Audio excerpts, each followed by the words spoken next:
कपिल देव जी कहते हैं, माता जी, जिस प्रकार वायु के द्वारा उड़ाया जाने वाला मेघ समूह उसके बल को नहीं जानता, उसी प्रकार यह जीव भी बलवान काल की प्रेरणा से भिन्न भिन्न अवस्थाओं तथा योनियों में भ्रमण करता रहता है, किंतु उसके प्रबल पराक्रम को नहीं जान सकता। जीव सुख की अभिलाषा से जिस जिस वस्तु को बड़े बड़े कष्ट से प्राप्त करता है, उसी उसी को भगवान काल विनष्ट कर देता है। जिसके लिए उसे बड़ा शोक होता है,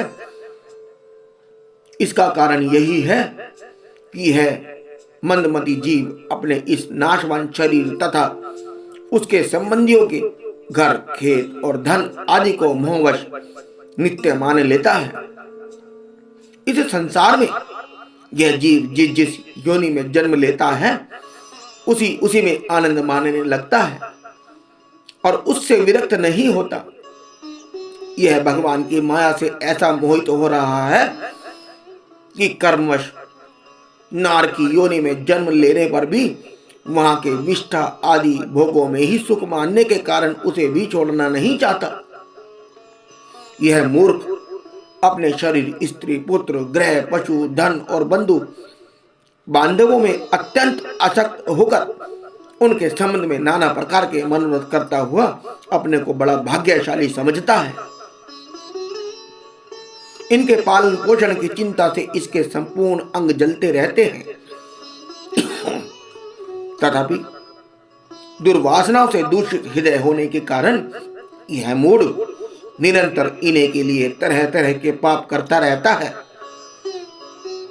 उल्टा स्त्रियों के द्वारा एकांत में संभोग आदि के समय प्रदर्शित किए हुए कपटपूर्ण प्रेम से तथा बालकों की मीठी मीठी बातों में मन और इंद्रियों के फंस जाने से घर पुरुष घर के दुख प्रधान कपटपूर्ण कर्मों लिप्त हो जाता है। उस समय बहुत सावधानी करने पर यदि उसे किसी दुख का प्रतिकार करने में सफलता मिल जाती है, तो उसे भी वह सुख सा मान लेता है। जहां तहां से भयंकर हिंसा वृत्ति के द्वारा धन संचय कर यह ऐसे लोगों का पोषण करता है जिनके पोषण से नरक में जाता है। स्वयं तो उनके खाने पीने से बचे हुए अन्न को ही खाकर रहता है। बार बार प्रयत्न करने पर भी जब इसकी कोई जीविका नहीं चलती, तो यह लोभवश अधीर हो जाने से दूसरों के धन की इच्छा करने लगता है। जब मंद भाग्य के कारण इसका कोई प्रयत्न नहीं चलता और यह मंदबुद्धि धनहीन होकर कुटुंब के भरण पोषण में असमर्थ हो जाता है, तब अत्यंत दीन और चिंतातुर होकर लंबी लंबी सांसें छोड़ने लगता है। इसे अपने पालन पोषण में असमर्थ देखकर वे स्त्री पुत्र आदि इसका पहले के समान आदर नहीं करते। जैसे कृपण किसान बूढ़े बैल की उपेक्षा कर लेते हैं, फिर भी इसे वैराग्य नहीं होता। जिन्हें उसने स्वयं पाला था, वे ही अब उसका पालन करते हैं। वृद्धा अवस्था के कारण इसका रूप बिगड़ जाता है, शरीर रोगी हो जाता है, अग्नि मंद पड़ जाती है, भोजन और पुरुषार्थ दोनों ही कम हो जाते हैं। वह मनोन्मुख होकर घर में पड़ा रहता है और कुत्ते की भांति स्त्री पुत्र आदि के अपमान पूर्वक दिए हुए टुकड़े खाकर जीवन निर्वाह करता है। मृत्यु का समय निकट आने पर वायु के उत्कर्ण से इसकी पुतलियां चढ़ जाती हैं। श्वास प्रश्वास की नलिकाएं कब से रुक जाती हैं। खांसने और सांस लेने में भी इसे बड़ा कष्ट होता है तथा कफ बढ़ जाने के कारण कंठ में गुड़गुड़ाहट होने लगती है। यह अपने शोकातुर बंधु बांधवों से गिरा हुआ पड़ा रहता है और मृत्यु पाश के वशीभूत हो जाने से उनके बुलाने पर भी नहीं बोल सकता। इस प्रकार जो मूढ़ पुरुष इंद्रियों को न जीत कर निरंतर कुटुंब पोषण में ही लगा रहता है, वह रोते हुए स्वजनों के बीच अत्यंत वेदना से अचेत होकर मृत्यु को प्राप्त होता है।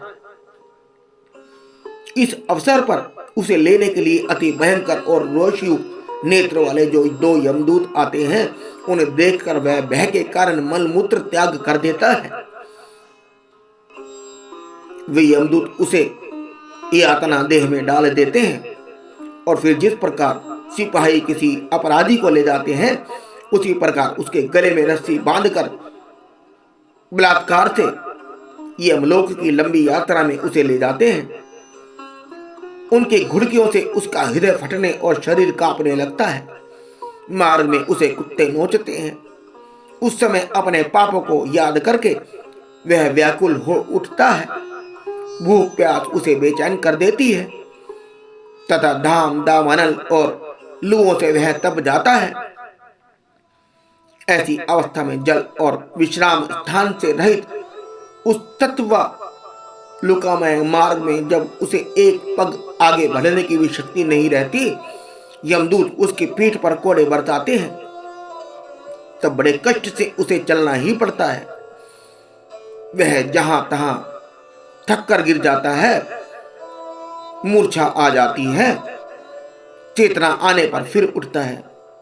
इस प्रकार अति दुखमय अंधेरे मार्ग से अत्यंत क्रूर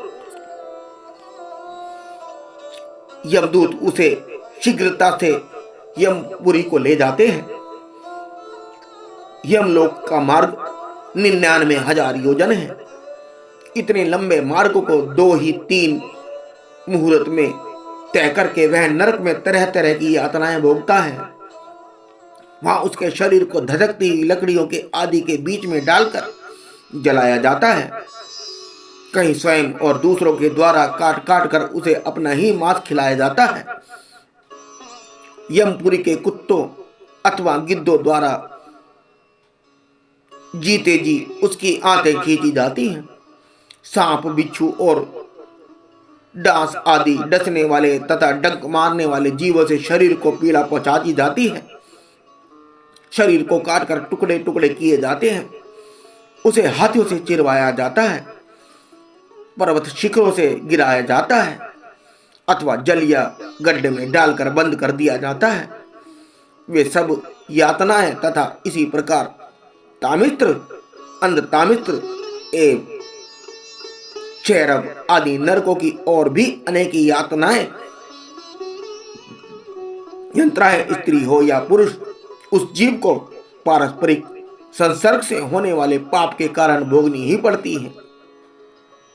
माता जी, कुछ लोगों का कहना है कि स्वर्ग और नरक तो इसी लोक में हैं, तो कि जो नरकी यातनाएं हैं वे यहां भी देखी जाती हैं। इस प्रकार अनेक कष्ट भोग कर अपने कुटुंब का ही पालन करने वाला अथवा केवल अपना ही पेट भरने वाला पुरुष उन कुटुंब और शरीर दोनों को यहीं छोड़कर मरने के बाद अपने किए हुए पापों का ऐसा फल भोगता है।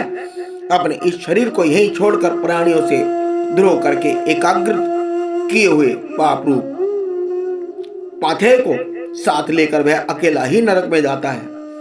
मनुष्य अपने कुटुंब का पेट पालने में जो अन्याय करता है, उसका दैव ही विहित कुफल वह नरक में जाकर भोगता है। उस समय वह ऐसा व्याकुल होता है मानो उसका सर्वस्व लुट गया हो। जो पुरुष निरी पाप की कमाई से ही अपने परिवार का पालन पोषण करने में व्यस्त रहता है, वह अंधतामित्र नरक में जाता है, जो नरकों में चरम सीमा का कष्टप्रद स्थान है। मनुष्य जन्म मिलने के पूर्व जितनी भी यातनाएं हैं तथा शूकर आदि योनि में जितने कष्ट हैं, उन सबको कर्म से भोग कर शुद्ध हो जाने पर वह फिर मनुष्य योनि में जन्म लेता है।